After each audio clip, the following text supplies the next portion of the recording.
just waiting for Jim and Joe to give me some good news. It's 8 o'clock. Where are you guys? Waiting for my good news. Get your fat ass online already.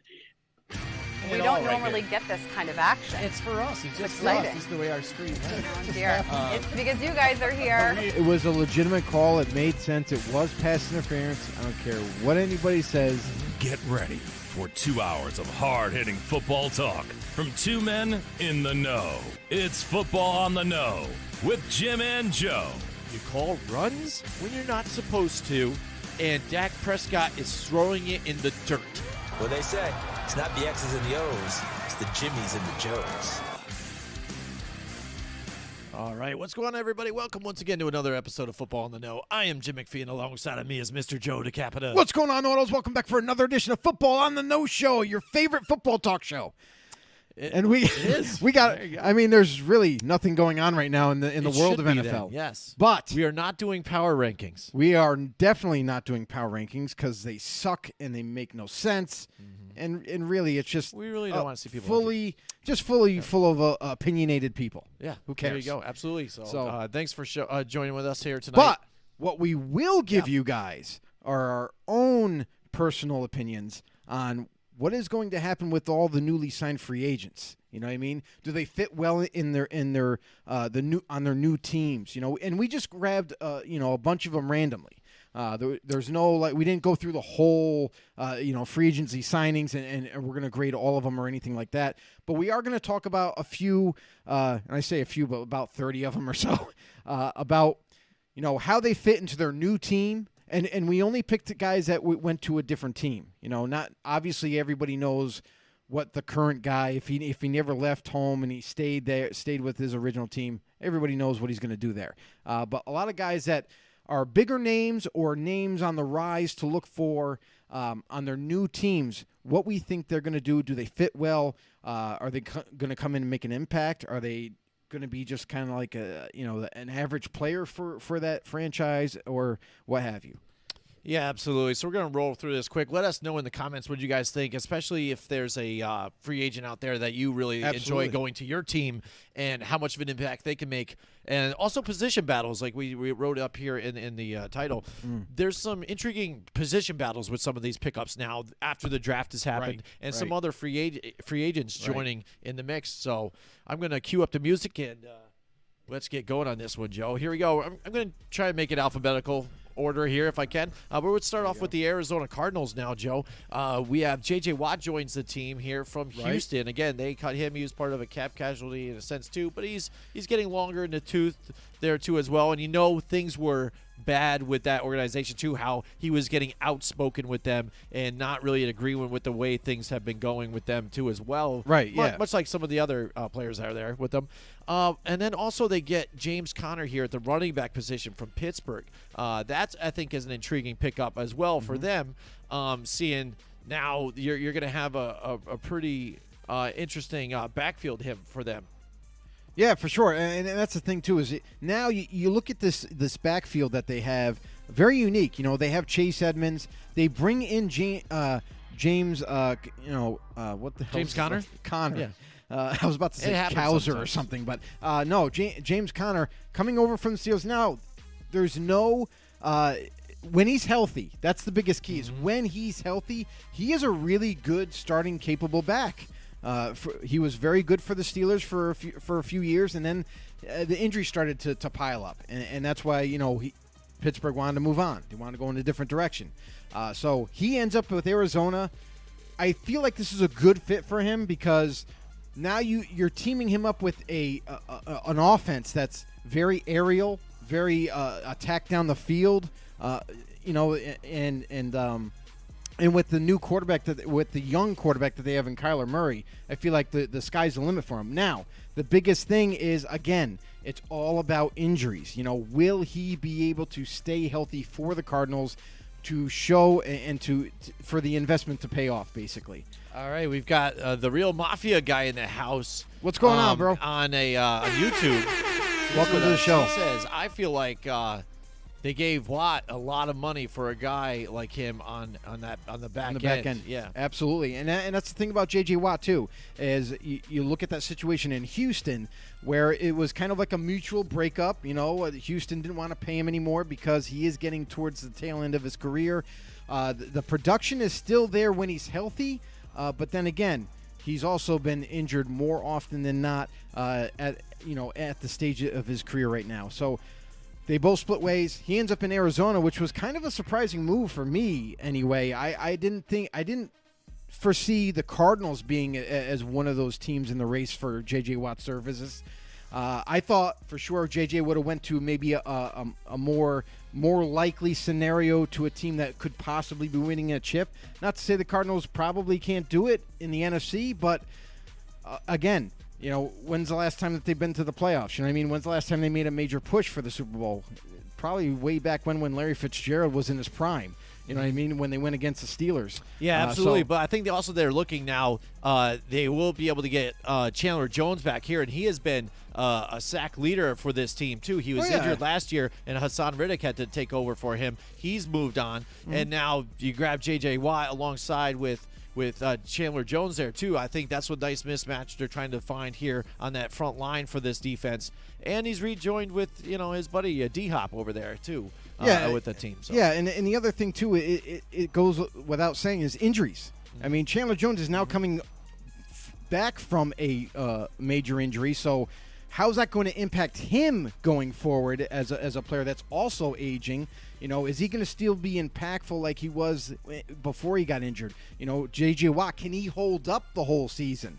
A lot of what ifs. So if they both can stay healthy, then this defense that they're starting to build a very, very strong, youthful defense, a defense that doesn't have a lot of holes right now. And the offense, we all seen what they can do with the weapons that they had last year. So let's see how this team comes together, gels together, and for the upcoming season. Yeah, absolutely. And like you said, the injuries is a key, especially with James Conner here, too, for them to move on from Kenyon Drake, James Conner in there. Absolutely. What do you guys think out there? Let us know in the comments. Let's move on to the Atlanta Falcons now. The Atlanta Falcons made some moves here, but Mike Davis, I think, is a really big That's pickup my for favorite them. one. Yeah, absolutely. Because, again, this guy was putting up numbers when an injured Christian McCaffrey, often injured Christian McCaffrey here for Carolina, was able to step up and make some noise and actually produce for this team. Again, when it seemed at times early on, more the season before than this past season, Christian McCaffrey seemed to be their whole type of offense here. But you got to see Robbie Anderson and players like that really step up and make themselves and actually Curtis look Samuel like when a he was with the legit guy. Panthers, Curtis Samuel as well. And DJ Mike Moore. Davis, again, stepping up. And now this is the one thing that they've had, especially seeing as though Dirk Cutter was over there working with them. He destroyed their running game again, just like always, wherever he goes. And now you've got a running back situation here. So Mike Davis, I think, can handle some of the workload for them, something they haven't had in a long while. Right, and we saw, bits and pieces of his game with the Carolina Panthers when he finally got to be able to start for a franchise and really given a chance. Unfortunately, it came on the heels of Christian McCaffrey getting injured and missing quite some time, but we got to see Mike Davis play as a starting caliber running back who could do everything just as well. He can catch out of the backfield, he can block, he can run, he can make people miss, he can break tackles, he can do all those things is what you need your starting running back to be capable to do, and he displayed tremendously for the Carolina Panthers. Now, looking to be the number one guy, ends up trying out free agency, see what happens. Atlanta Falcons come calling, which I think is a great move on their part to get a guy like Mike Davis. Now they don't have to worry about that position, about injuries or anything like that. Like when they had Todd Gurley last year, there was some knee concerns with him. Wasn't really running the way we used to see Todd Gurley. So that experiment's over with, and now they bring in Mike Davis. What's not to like there? Yeah, absolutely. So let's move on to now the Baltimore Ravens here. Baltimore Ravens, they had some pickups here, and we really like Sammy Watkins here over here to the Baltimore Ravens. Again, you see in the draft, they really made a focus to try and get some weapons for Lamar Jackson here to help him out too as well. Right. And that would even help, not just Hollywood Brown too as well in that team here, but Sammy Watkins, a real nice player here with Kansas City. Again, he started out in Buffalo, didn't make a whole lot of noise, moved around a little bit, shuffled around. Right, yeah. Now back here and now in Baltimore, a nice side piece here with this wide receiving core. Nothing but a great move for the Baltimore Ravens. Yeah, and you look, they even dipped into the draft, which they needed to. They needed to rebuild this wide receiving core. That's pretty much been the major gash in their roster, is something that they haven't touched on. But this offseason, they did just that. They go ahead and they draft the kid out of Minnesota. I'm going to forget his name, but that's okay. Very gifted wide receiver. He can do a lot of things differently. He didn't really get highly touted like some of the other receivers in this year's draft, but he can do it. He could become a number one receiver, but we all know with Hollywood Brown in place, he's the number one guy. I want to say Brashad is his first name, but he comes over. He'll probably slide into the number 2 spot.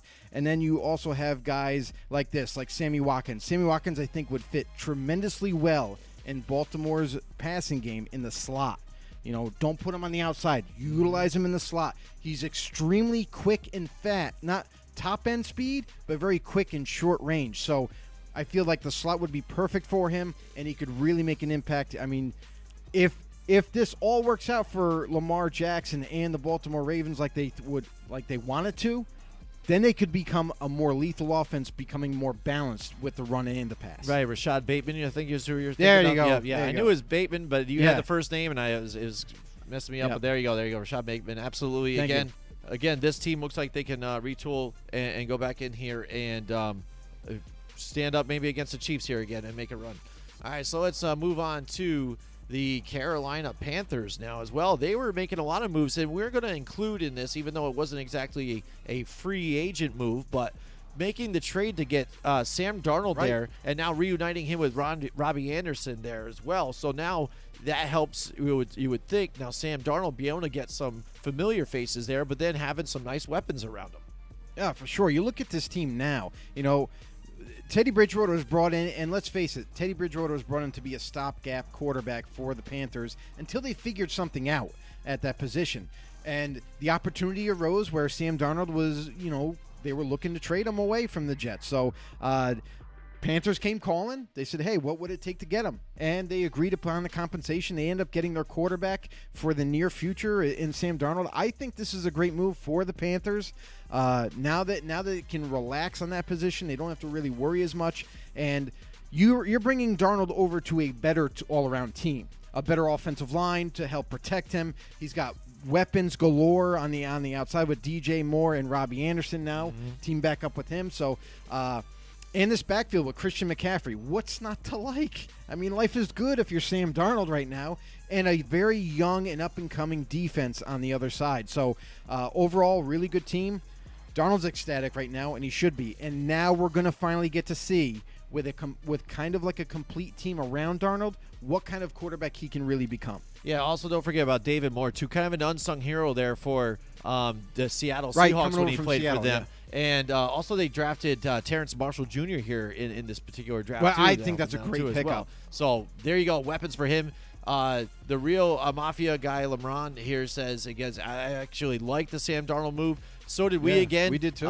We're up here in New York, so we hear about the all the bashing. The Jets all the time and the Giants' woes and everything else that happens up here. Or lack thereof. We completely agree with you, Mafia. So we've heard it back and forth, so they keep it or not. So we agree with you as well there. But one of the free agent pickups here is, again, Hassan Riddick. And we talked about injuries before with some of these other players when we were talking about Arizona and James Conner.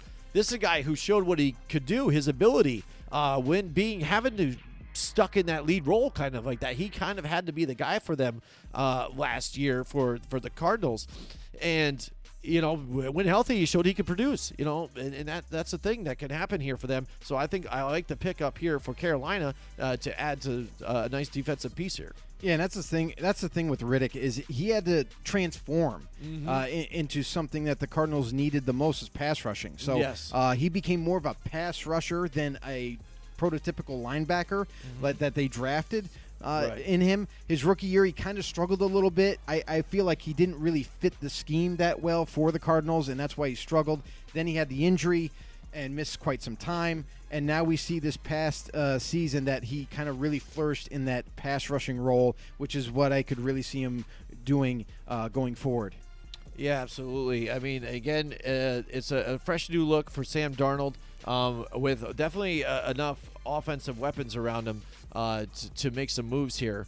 But let's move on next to the Bengals here. Now, the Bengals here, they end up picking up Mike Hilton, the cornerback from Pittsburgh, but then also Trey Hendrickson from New Orleans. Yeah. What a nice pickup, too. Again, this is a guy where a lot of people didn't really pay attention to him over there. Not at all. You hear a lot of the other names that are there, right. Cameron Big Jordan, names. Things like that. Right. This guy has been making plays nonstop for them, and for these guys, Cincinnati now to come in through and pick them up. I mean, it's a great pickup. It's huge. I mean, you talk about Trey Hendrickson, and he replaces Carl Lawson that they lost. Mm-hmm. So not only does he replace him, he does it absurdly well. I mean, the guy that had double-digit sacks, but under the radar, where like nobody was really talking about this guy, as great of a year as he had last season at the DN position. And this guy is not a one-trick pony. He at the DN position, this guy can also play the run very well.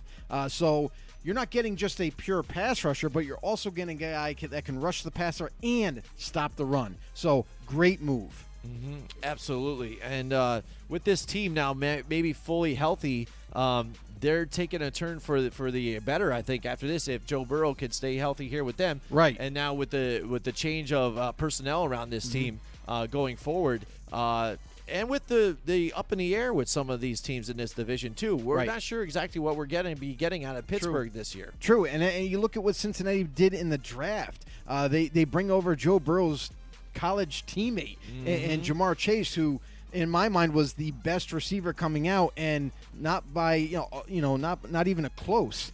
So bringing him over, another young, studded, talented player that can also develop with him at the same time, along with T. Higgins and Tyler Boyd as the receiving core. Woo! You're looking pretty, nasty, pretty lethal now, Cincinnati. So, and you got the return of Jonah Williams, who they drafted a year prior. He's coming back from injury, so offensive line should be better. The offense, all in all, should be more lethal and better and putting up more points. Absolutely. Also, another team, we've got the Cleveland Browns making some noise here in a free agency. Joe, they go out and they get John Johnson here, the safety from the Rams, and also Anthony Walker here, linebacker here from Indianapolis. So beefing up that defense more than it even was before, so that's scary too as well. So now we saw what we can get out of this offense under Kevin Stefanski last year, and now Baker Mayfield again. He looks like to be the guy that people were hoping he was after that down year a little bit. Bouncing back from some of the turnovers.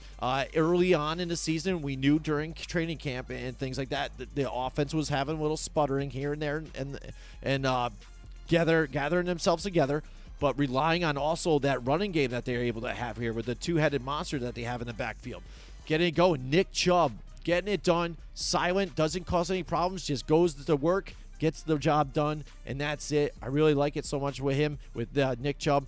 And now adding these defensive players here on top of this, right now everybody's saying it's pretty much Cleveland Browns' chance to lose this division, basically. True, and it possibly could be. The other thing you got to look at too is when you have Kevin Stefanski as your guy that's calling the plays and everything, you never have to worry about not running the football. The guy loves to run the ball, and now that he has two of the most talented running backs in the league as a duo in the backfield with Kareem Hunt and Nick Chubb, that's dangerous already there. So they have a solid offensive line. You got the returning of Odell Beckham Jr. How is that going to affect this offense as well?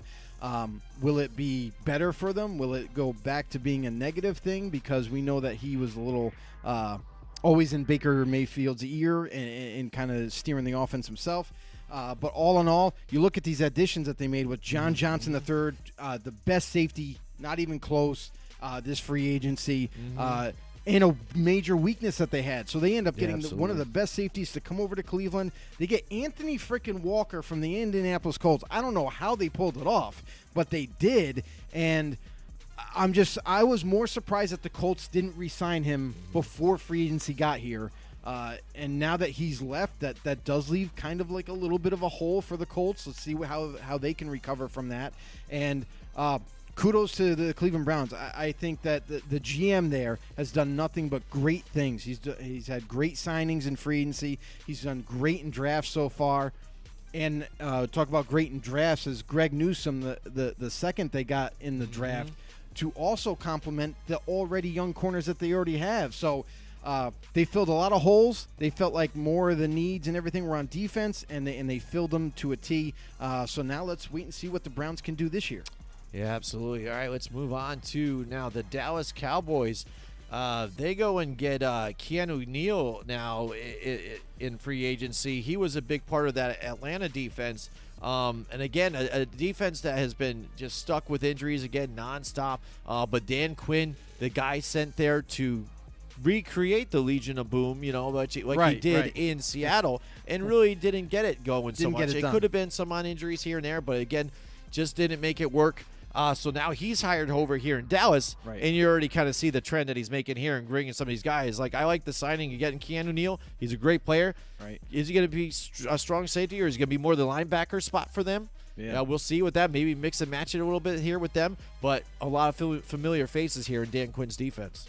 Yeah, and they talk about with Dan Quinn coming to the Cowboys, they talk about possibly using Keanu Neal as maybe a linebacker, but I feel like he might fit that. He might try to bring that Legion of Boom-esque type of scheme to the Cowboys, and maybe use Keanu Neal as that in the box type of safety. So he'll be close to the line of scrimmage most of the plays. He'll be right there to help support against the run and make those line of scrimmage plays for them, sending on blitzes and so forth.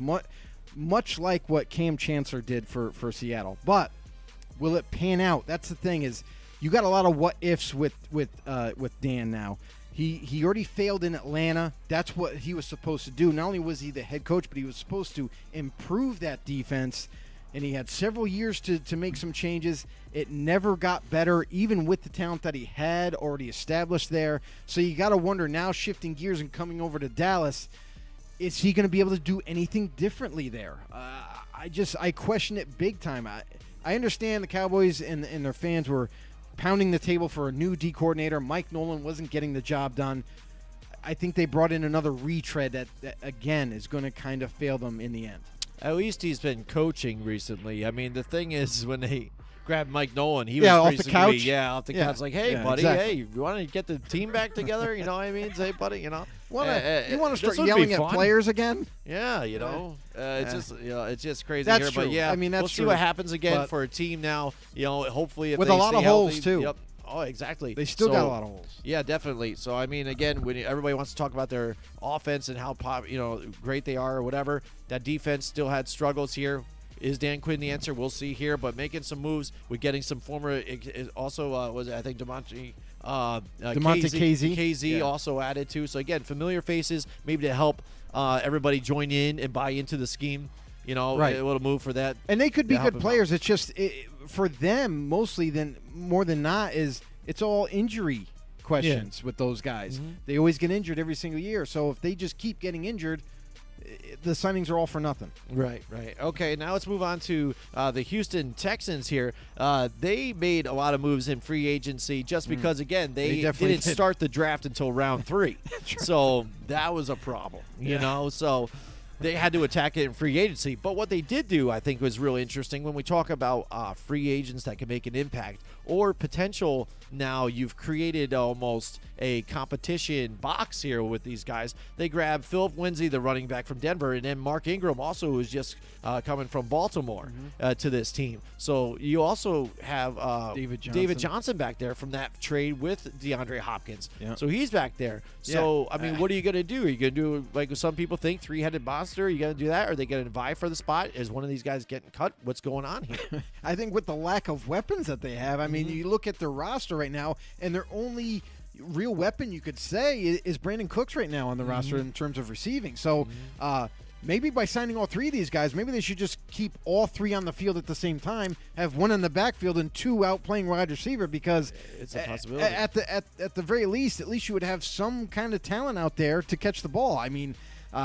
Houston, hey, it looks like they're going through a major overhaul at this point. We still don't know what's going to happen with Deshaun Watson and his situation. He's got to get through his court case right now to further determine what his future could be.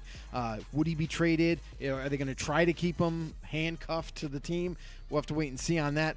But all in all, I mean, this team had to go. They're already looking for other quarterback help. Already. They drafted one with their first pick of the draft in the third round. They take Davis Mills out of Stanford, a kid that I feel could develop into a starting caliber quarterback.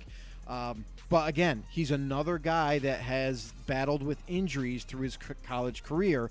Is that going to come back to bite him in the NFL? We'll have to wait and see. Absolutely, but I mean, again, Tyrod Taylor there, they grab him from the Chargers. He unfortunately had that punctured lung from that rib injury there. Right. But he's recovered now. Your next guy you would probably put in there. And even up until tonight, they're grabbing quarterbacks, just like kind of Green Bay has been jumping on, sort of like a just in case. But that almost tells you maybe enough of what is going on and how bad it might be. They're definitely preparing for the absolute worst, and we just saw it. But right as we were getting on the live, as Jeff Driscoll just signed, a veteran quarterback. Yeah, I get it. Some people might laugh at the move, whatever. But hey, they're turning over every stone right now. They're trying to be fully prepared if that scenario happens where Watson does get dealt. They will at least have something in terms of a quarterback underneath the helmets. Yeah, absolutely. And then don't forget also Jordan Jenkins, the outside linebacker from the Jets, they end up picking up for this team to try and help out on that defense here. I really Jordan Jenkins had a really good year last year for the Jets, and I was surprised that the Jets didn't retain his services, keeping him there with New York and building and further developing him as well. But he goes to Houston. I think that's a good move. They fill a hole now with Jordan Jenkins coming over. And, we'll see if this whole all these free agents that they've signed, will they pan out and help this team? I still don't think it's going to be enough with all the changes that Houston has had to suffer so far. I feel like this team is vastly different than just a couple years ago. Yeah, and some you'll see some fans that are just in denial. No more Hopkins. We're back here, but they are in straight rebuild mode, especially with the Deshaun Watson situation too. But let's move on now. We have got the Jacksonville Jaguars. Rayshawn Jenkins here is joined into the team now, the safety here from the Chargers. They also get Roy Robertson-Harris. I know you really like here from Chicago, the D tackle here, Joe. And Shaquille Griffin even on this defense here, too. So you see they load up on defense after. Absolutely. And then after even in the draft, really attacking like the offensive type side of the situation. Did it. And it seems like that was their strategy all along. So in free agency, they attack defense, fill in holes, get really good players for the money that they want to pay, and they nailed it. Shaq Griffin comes over. You also have C.J. Henderson on the other side, who they drafted a year ago, who looks like the real deal. So you team him up with Shaq Griffin now on the other side. That gives you two really good corners going into this season. And then in the draft, they addressed the quarterback position. They took their guy in Trevor Lawrence. Hopefully he pans out for them. There's no guarantee in the draft. That's why everyone calls it a crapshoot. But all in all, and then they also bring in Travis Etienne, the running back, his own running back from Clemson. They also draft him to bring him along as well. And the very unique thing is I kind of was questioning that pick at the time, as they traded up a little bit just to get him. And now we're hearing out of the OTAs for the rookies, all the mini camps, is that they're actually utilizing him also as a wide receiver. Something that's very interesting, and a guy that could definitely handle it. We've seen what he could do in college, very versatile type of back. So you're going to see him being able to run the rock behind the line. Also, don't be surprised to see him in the slot for the Jaguars. Absolutely. Again, you bring in a guy that's been in college, type of coach and stuff like that. Who knows what you might get and even the fact that he's considering bringing in Tim Tebow here at tight end and stuff, you see that it's an open field of what you might get. You're not sure, I think, where we're getting with what's coming out of Jacksonville. So he's trying everything. Yeah, You know what I absolutely. mean? And again, and that's not one of our big major free agent No. signings that we grabbed here. But again, so I mean, we'll see and that's the thing too, is But- before everybody knocks that move, and it kind of goes along with the same move that the Giants just made. You know, with Kelvin Benjamin. bringing back Kelvin Benjamin out of who knows where. Off his listen, couch, probably, too. Yeah. yeah, but listen, these players, Tim Tebow and Kelvin Benjamin, now that they're back into the league, there's no guarantee that they make the team, guys. Right. You know what I mean? So everyone's I know everyone's like, oh, that's hilarious. Why would they bother wasting their time? Well, listen, here's the thing. It's no risk and nothing but reward if they make the team and maybe even become contributors to the team. It's all good. You know what I mean? They're not paying these guys anything, and no harm, no foul. Yeah, absolutely. And even if it ends up being towards in gadget plays to make it work too on that end. We've seen some types where they try to do some quick trick plays with Tim Tebow in here and doesn't have the best hands. So for him to go to tight end, which I think is kind of funny, I was thinking more running back situation and stuff for him. But whatever, we'll see. If he even makes a team, see how it goes. And it should be an interesting season for Jacksonville, to say the least, at least. Right, and this is the whole thing, too, is everybody battled Tebow for the longest time. Right. Hey, we want you to try tight end, and he just absolutely refused. Now, hey, my old college coach comes calling, but like, hey, I haven't been in the NFL in, 8 years or something like that? Yeah, sure, I'll come and try tight end. Have you thought about tight end? No, I'll do really whatever no. you want, Urban. Yeah, absolutely. So there you go. So Jacksonville making some moves. We'll see what happens moving forward with them. Now I've got next up here the Miami Dolphins here, and one of the key pickups I think that they grabbed was Will Fuller, and he again lies into the whole injury type of situation because when he's out on the field, he is a difference maker and an explosive player for a team. It's just that how often is he out there a lot of times here? So Miami's been looking for a guy like this. We finally saw some of their other players finally step up when we've been waiting for like Parker there. I've been waiting for him to finally shine. But again, he's been having the same type of issue here. So when healthy, this Miami Dolphins team is pretty dangerous. Absolutely, and you look at all the additions that they made. I mean, listen, we all knew about the blockbuster amount of picks that they had for this draft. So that's like and all early years. Yeah, and all early, and they have a multitude of picks next year too. So they could really do some damage with these picks as long as they keep hitting on them. They'll be just fine. So another influx of young talent, high talented guys, and what they've done in free agency. I mean, there's a lot to like here. You look at Will Fuller, like Jim was just saying, is if this guy stays healthy, if he could just stay healthy for 1 year, just stay healthy for 1 year, he could be the second best receiving signing this offseason behind Kenny Galladay. Absolutely. I feel like we haven't really seen the ceiling of Will Fuller just yet, and it's because of the injuries. If he can stay healthy now, you look at Devontae Parker coming back, you look at Preston Williams coming off an injury, Healy coming back. Those guys are proven receivers. It's just they kind of tend to get banged up every now and again. Now with Will Fuller, you got three guys that you normally get injured. Who can stay healthiest the longest? Yeah, you know what I mean? That's the thing. It's the same thing as a Giants fan that I was dealing with as well. And because of all that, because of the uncertainty, they did dip into the draft. They drafted one of the top-notch receivers coming out in Jalen Waddle out of Alabama. So they also got their young stud and their rookie in Jalen Waddle. Let's see how he can acclimate to the NFL. Can he be a major impact player his rookie year? Normally it doesn't happen, but let's see. They got a lot of young talent. They got a young offensive line that's growing together, a little bit better, and their defense is stellar. So there's a lot to like if you're a Miami Dolphin fan.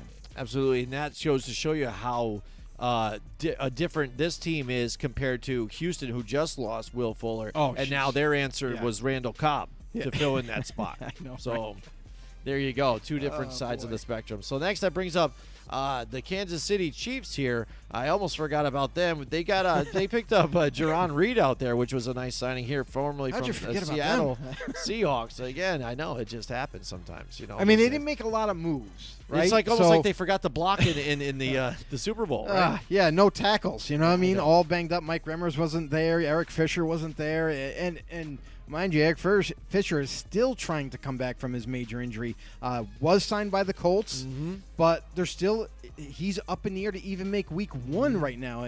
So maybe the Chiefs, they obviously knew something about Fisher, and that's why they maybe decided to move on from him.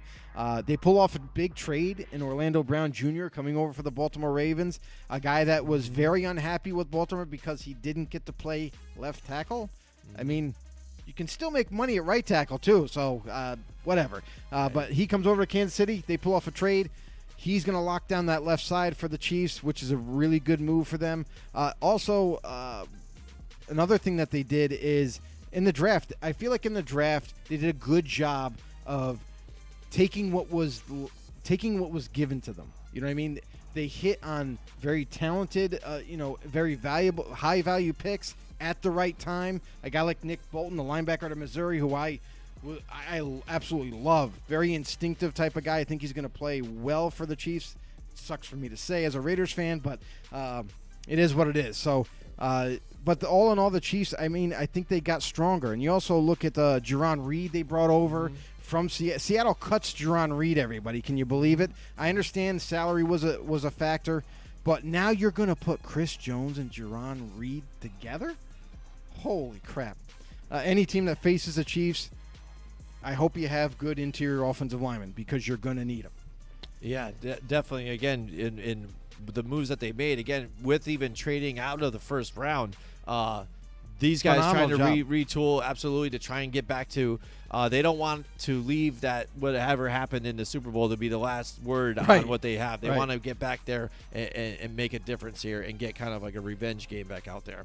All right, so that moves us back into now the Las Vegas Raiders here making moves. But it seems like even in the offseason, John Gruden likes to just look at everybody, take a look at everybody. Let's look and see what bring this guy in, see what he can do. We'll see what kind of impact they make. But I like a lot of the moves that they pulled in here. I mean, they go and get Kenyon Drake here from Arizona. I mean, imagine now him behind Josh Jacobs or even the 1-2 Teamed punch, up, whatever yeah. they want to do, back and forth. I mean, that should be nice for their offense, and that only helps Derek Carr here on the end as well. Absolutely. And Kenyon Drake, that move too is predicated on last year where they missed out on one of their guys that was injured, and Jalen Richard, who didn't get the real chance that they were trying to put him on the field at the same time and utilizing him more as a receiving threat. Now that they have Kenyon Drake, I mean, one of the most deadly receiving threats as a running back, you put him on the field with Jacobs, could be a lot of interesting plays that John Gruden might come up with here. Even having Kenyon Drake on the slot as a slot receiver at times in motion, there's a lot to think about. So, they bring in Kenyon Drake, great move. And I also like the plethora of moves that they made on the defensive side. We all know that was the biggest problem for the Raiders is defense. They had none. They couldn't stop anybody. So they bring in they went heavy in the draft and drafted safeties. They drafted, defensive linemen. They get Yannick Ngakoue to come over in free agency.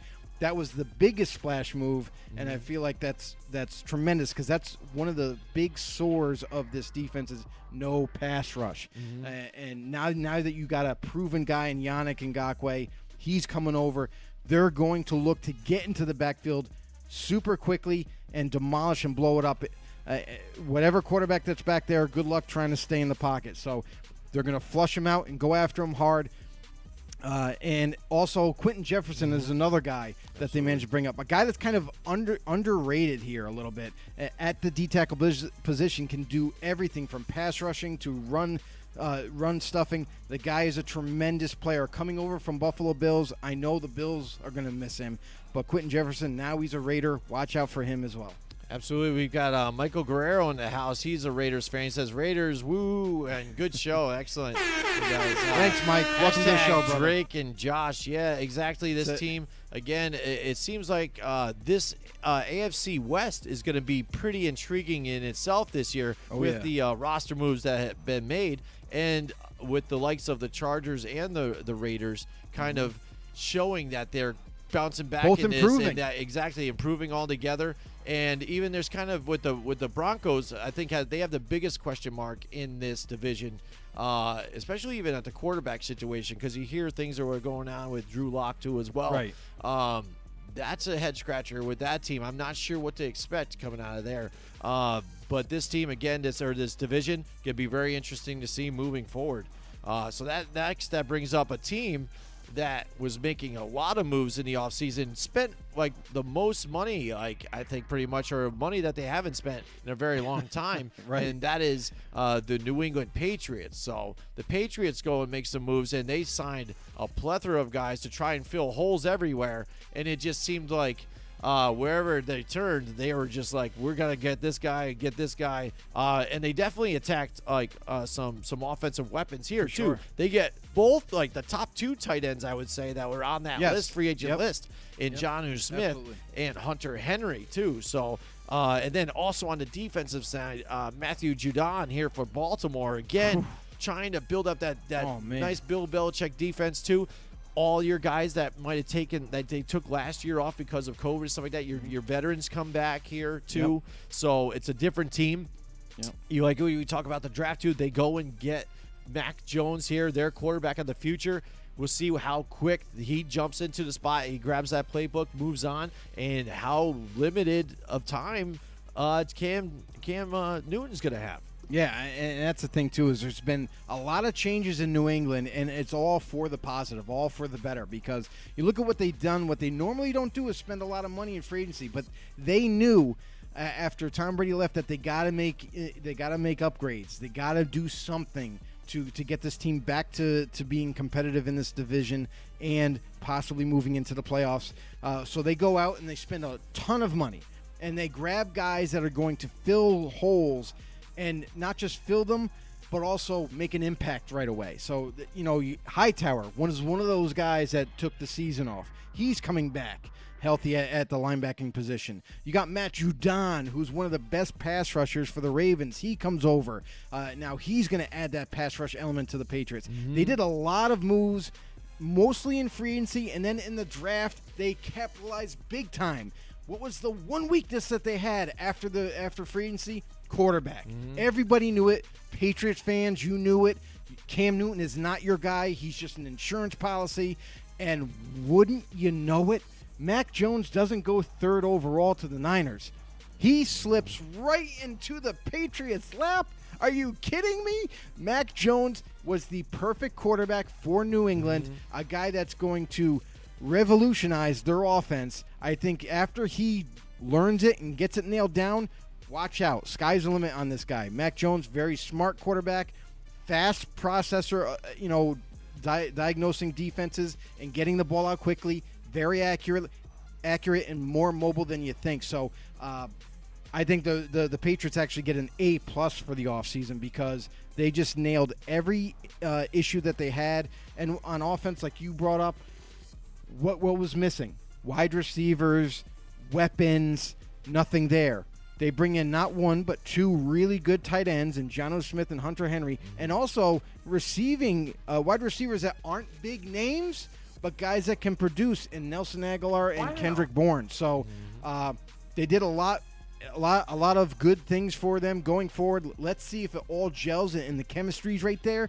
And also one of the best nickel corners they managed to retain in J.C. Jackson. So kudos to the Patriots. Great job. Now I can't wait for the season, man. This division right here is going to be exciting. The real Mafia guy, Lamron, says, Jonnu is my favorite signing. He loved the signing there. Patriots, his team. My man. He loves it. He loves Jonnu right there. That was great. I know. It reminds you back of the, that I say, Aaron Hernandez and Gronkowski kind of days when they had the 2 tight end sets. I mean, this is nice. You want to talk about a team that really didn't have a lot of weapons there for them moving forward. Now they have it there, and nothing like setting up your new franchise guy with weapons. Mike Guerrero in the house with us, and he says, hope your Giants beat the blank out of the Donkeys, which I like too as well. That's great. I hope we do. I think it'll be hilarious. Yes, so, excellent. And Zachary Dooley in the house with us tonight. He says, hey, what's up, Dooley? Let's go, Pat. So he's loving it He's too. pumped. He's ready to go. Yeah, he's ready to get it done too. So that brings us to, you're talking about my Giants. Well, here we go. We're going to swipe away right to the Giants. And they grabbed that wide receiver like Joe was talking about. Kenny Galladay, it was out there. Where was he going to go?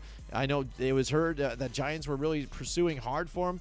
They really want to try to get more weapons for Daniel Jones here. And now when you look at it, if you look at this team on paper, if you have, again, health could be a situation here for a lot of these guys, because Right. how many times have you seen Evan Ingram and Sterling Shepard all on the field at the same time? Pretty much never. And Saquon Barkley. A lot of people forget. Like, you instantly think just because he was out all last season, just about, except for with 2 games, that he's injury prone. Right? And he It was has only had 1 year. some major. He missed just that year. Prior to that, 2 back-to-back 1,000-yard seasons. So that's what you're Right. getting out of this guy.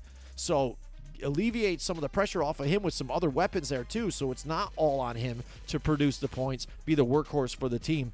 And this looks like a very dangerous team on offense too as well, not only the defense, which Yeah. they added Adoree Jackson here at corner now too, which I thought they were pretty deep in corner in a sense too, but with some of the younger guys, I like what some of them are doing. But get another veteran, Adoree Jackson out of Tennessee. He's familiar with Logan Ryan as well, and building on that, I really like the defense here too. So this team, surprisingly, and they're not getting any credit right now either, still too, which I like. Which is I'd funny. rather be under the radar and really make a push for this division. I mean, you look at this team like last year. Their defense was the hype. That was the hype about the Giants. Is like their offense wasn't very good. I mean, they injury riddled with Evan Ingram, and then when Evan Ingram came back, he would drop the ball quite often, a lot of times. So missed opportunities there. Sterling Shepard was really only the solid wide receiver that they had when he was on the football field, and got it done. Daniel Jones, one of his favorite targets. Now you look at this offense in a completely different light,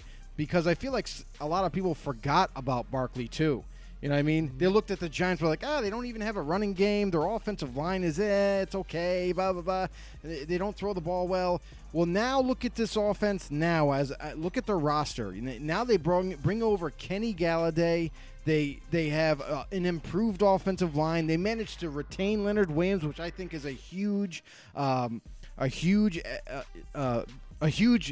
addition to I say addition, but able to retain him is huge for this defense, because a guy that had like 14 sacks, I believe, as a D tackle is truly tremendous, and a defense that will get after you, that will make every yard count on going up against them. So they don't give up yardage that easily. They will create pressure to get after the quarterback. They will stop the run. And you look at this newly revamped secondary now, just like Jim mentioned, is Adoree Jackson comes over as a 25-year-old, I guess you could call him veteran at this point. I mean, yes, he has a little bit injury-riddled with the Tennessee Titans, but when he's been on the field, he's been dynamic. So you team him up with Logan Ryan. You have him, Adoree Jackson, playing the other side as well as James Bradbury, who's an All-Pro. That's right. You get Logan Ryan in the mix there. Jabril Peppers at safety. Xavier McKinney. Everybody forgot about Xavier McKinney. They drafted him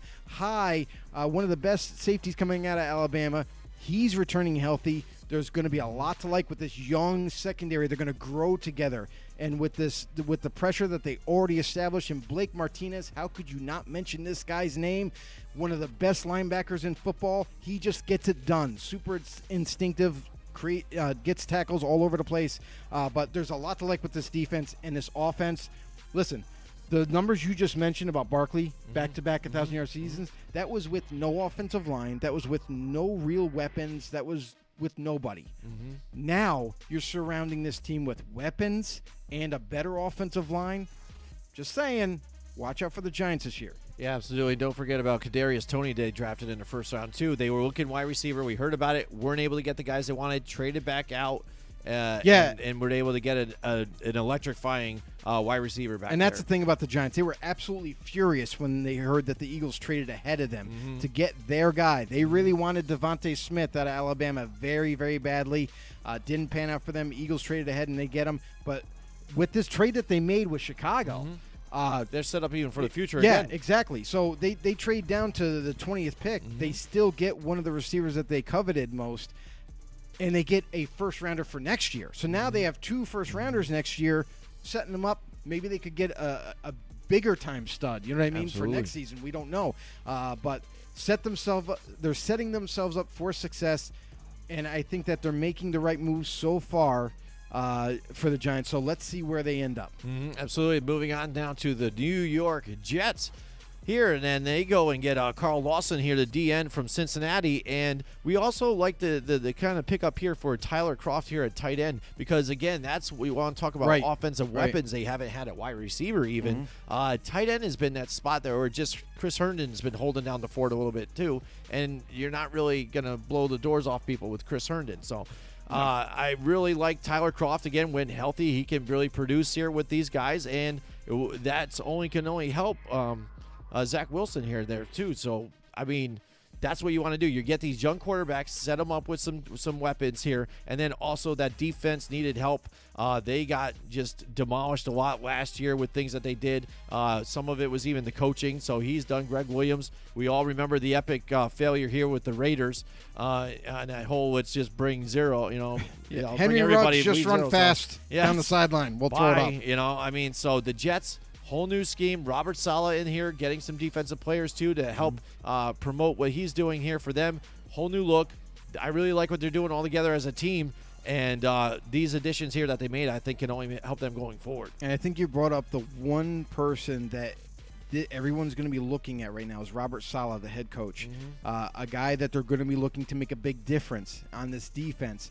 He's more of an aggressive D coordinator. He will come after you, and don't get it twisted like Greg Williams when he was there. He was too aggressive. Yeah. I think Robert Saleh is a little bit more smarter. He'll be aggressive, but he'll also mix some things in to get you guys their other offenses confused. Plus, he's the opposite spectrum of what their former coach was. You know what I'm saying? I mean, if you look at Adam Gates, he was kind of nerdy and just not really a player's coach. Yeah. He had the weird eyes. He is all about, with he's the all players. Business. He gets business done, but again, the players feed off his energy. Yeah, and you're going to see that on the sidelines, how passionate he is as a coach, and how close he will become with all those players. So, listen, they got the new kid on the block in Zach Wilson. I don't know how he's going to fare being his rookie year. Usually quarterbacks struggle. So, coming into this team, listen, Sam Darnold, who was kind of established. Played decent at times for them when he was given the opportunity.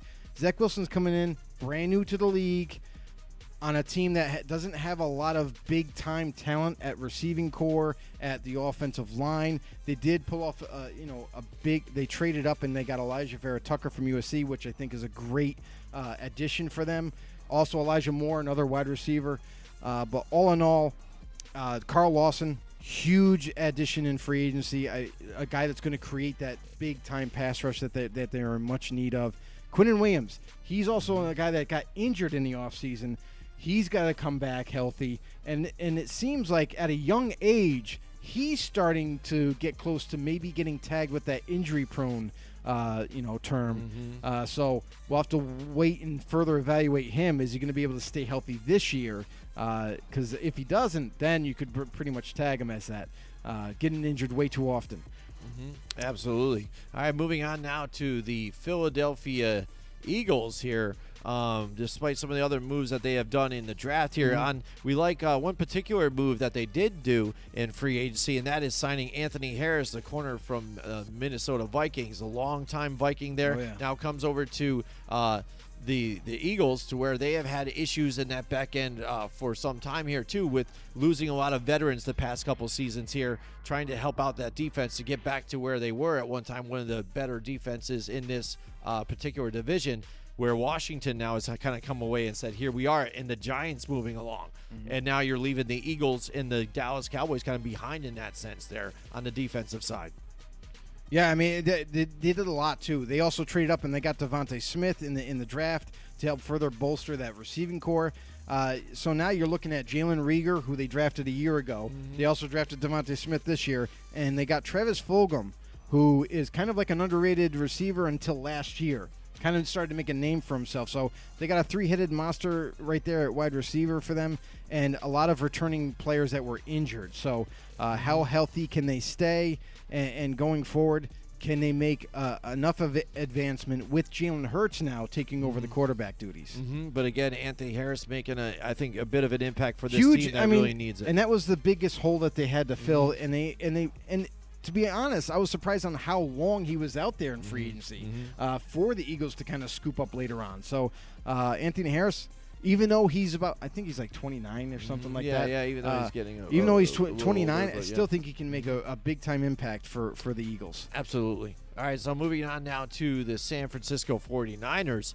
One particular move that we like in the free agency for them, again, it's building on this defense. And even if you look back at the stats last year, despite some of the injuries that they had, they were really pulling it off here on defense for that team, and they were pulling off some wins with literally nobody. Surprisingly. They injured almost everybody was gone due to either COVID or just major injuries, things going through that whole team.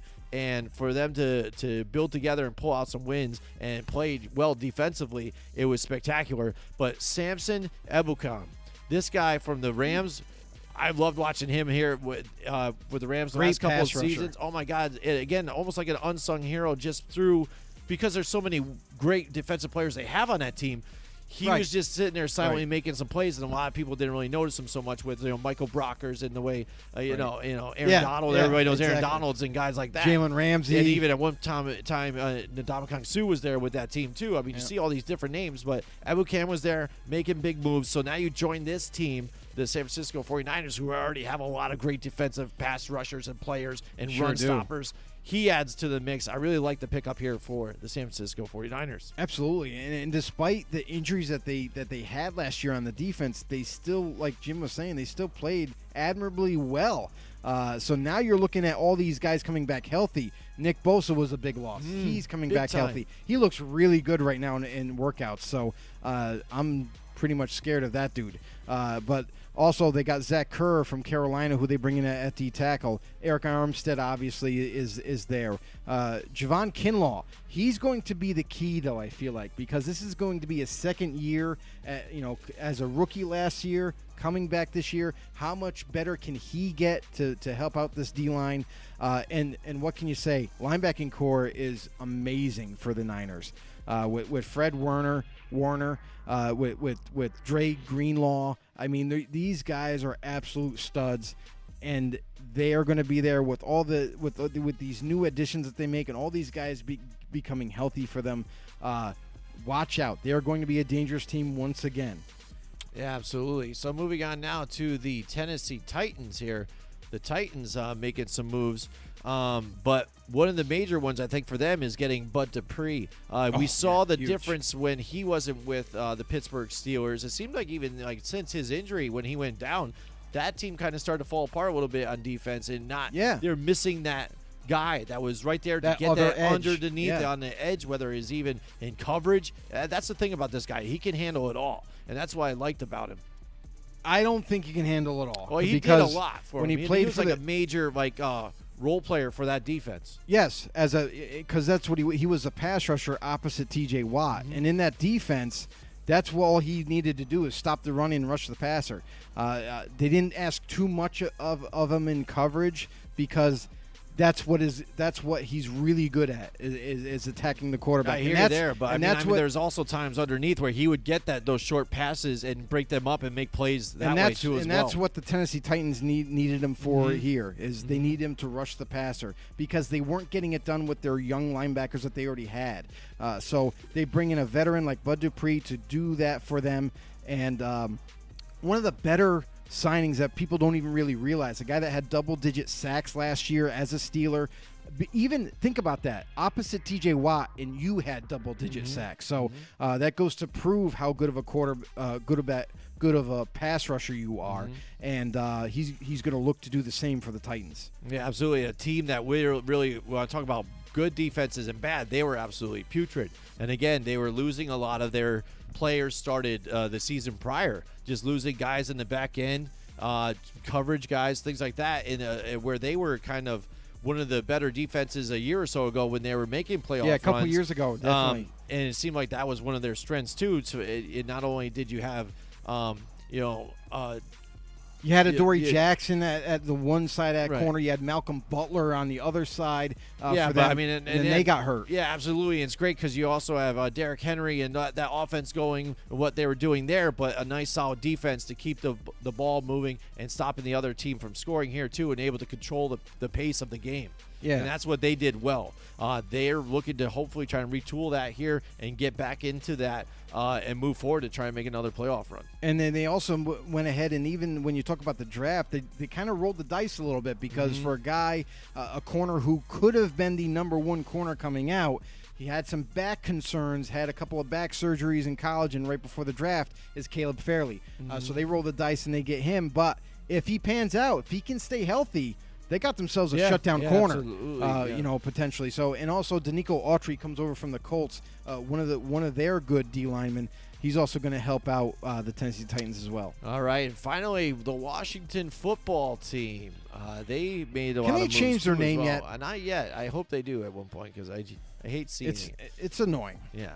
Just anyways, figure something out. Yeah. So I mean, again, they make a lot of moves, and also. Curtis Samuel was a big play for them. Getting more weapons. People had said, what happens when you get these guys? They need more than Terry McLaurin over there. They go and get Curtis Samuel, a nice 1-2 punch for them. And the problem was where the situation. Alex Smith retires because they don't pick up his deal again, and you've got Tyler. What's his name? Heineke? Was it Tyler Heineke? Yeah, Tyler Heineke. Heineke out there. They re-signed him and stuff. So maybe they liked what To a they saw 3-year because deal. he looked good in the playoffs. He made some moves there and looked really well. So again, they lock him in for another 3 years. But then they also grab Ryan Fitzpatrick here from free agency to be that veteran. Smarts can get it done when he's out there. But again, at times you got those times where he's. Is it going to be one of those things where Fitzpatrick plays pretty well, but then the second he doesn't play well, are they making a switch? I mean, I don't think Ron Rivera's that type of head coach here, so I don't think we're going to see that as much as what we've seen with prior coaches. But this is Ryan Fitzpatrick. He has never won a playoff game, and they went to the playoffs last year with Alex Smith. This could be a game changer for him, but with the additions there, with those two guys at least, a lot of people are seeing this team moving forward and taking the division and making the playoffs again. And really what that stems from is how great their defense is. Their defense made a lot of games go the other way, and they got a lot of wins from just their defense. And like you were mentioning about Ron Rivera, the only thing that I'm questioning too is Ron Rivera kind of buckled under the pressure a little bit when he had a Dwayne Haskins, when he had other guys like Tyler Heineke, and he kind of was playing quarterback, musical chairs with them a little bit, and I feel that kind of stunted Heineke's growth. He put him in there, took him out, you know what I mean? And then had Haskins. Listen, we all know that Dwayne Haskins didn't thrive in Washington. That's no secret.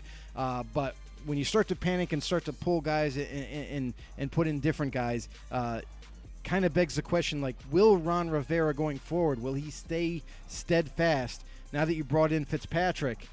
You got to stick with your veteran right now. Tyler Heineke is a nice developing type of quarterback.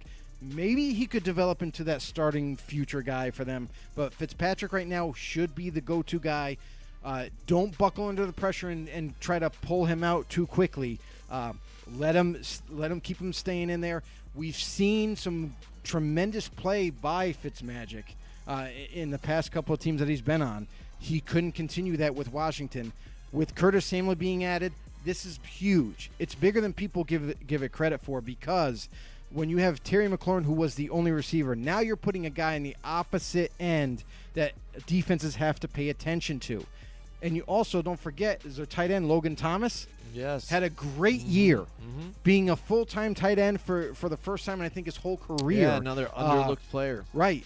He's going to look to better himself and help this offense as well. So a lot to like with this kind of young team. I know it's kind of funny to say with Fitzmagic out there, but nonetheless, I think he's the perfect stopgap quarterback for this team, and a great guy to help teach Tyler Heineke and further develop him until maybe he's ready.